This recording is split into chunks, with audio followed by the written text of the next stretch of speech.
खुद अपनी सबसे बड़ी दुश्मनी मैं करके दिखाऊंगा। आंखें फेंका था ना हमने उसे। होश में तो मेरा अब आया हूं, मेरी आंखें खोल दी हैं तुमने। इसी दिन ना इसका गेम कर देना चाहिए था मुझे। पीठ पीछे ही मेरे कमरे में क्या कर रहा है? मुझे धमका रही है शहरोज की आवाज को।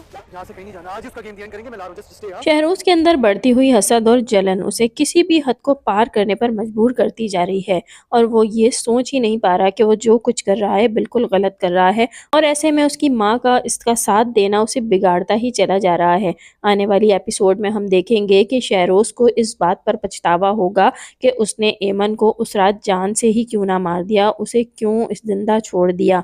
और यहाँ आफिया मैडम से वो यही कहेगा कि मैं उसे छोड़ूंगा नहीं। ऐसे में हम देखेंगे कि आफिया मैडम अपने बेटे को समझाने की कोशिश करेंगी और यही कहेंगी कि तुम खुद अपनी दुश्मन बने हुए हो। आने वाली एपिसोड में शहरोज एमन के कमरे में घुस जाएगा और एमन के साथ बदतमीजी करने की कोशिश करेगा और यहाँ एन उसी वक्त राहिम भी अपने कमरे में पहुंचेगा। तो ऐसे में शहरोज ड्रामा करने की कोशिश करेगा कि जैसे एमन ने उसे बुलाया था और आने वाली एपिसोड में हम देखेंगे कि राहिम शहरोज को धक्का देकर हटाएगा और अपनी ही बीवी पर चिल्लाएगा और यही कहेगा कि मैं सोच भी नहीं सकता था कि तुम इस तरह करोगी। मेरी गैर मौजूदगी में शहरोज इस कमरे में क्या कर रहा था। तो यहाँ पर एमन घबरा जाएगी और यही सोचेगी कि आखिर राहिम को क्या हो गया है और वो मेरा यकीन क्यों नहीं कर रहा। लेकिन यहाँ दोस्तों मैं आप लोगों को बताती चलूं कि राहिम अभी भी ये सारी चीजें सिर्फ और सिर्फ एमन से सच उगलवाने के लिए कह रहा है ताकि वो ये बात बता सके कि उसे शहरोज की हकीकत पता है और वो सारी चीजें जान चुकी है, उसकी याददाश्त वापस आ चुकी है। क्योंकि अब तक एमन ने राहिम के सामने खुलकर ये बात नहीं बताई है।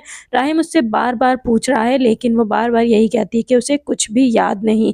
तो अब ऐसे में जब राहिम उसके ऊपर चीखेगा और उस पर शक करेगा तो वो शायद सब कुछ सच सच बता दे और आने वाली एपिसोड में हम देखेंगे कि ऐसा ही होगा और एमन सारी बातें सच सच बोल देगी और राहिम अपने प्लान में कामयाब हो जाएगा जबकि शहरोज को बुरी तरह नाकामी होगी।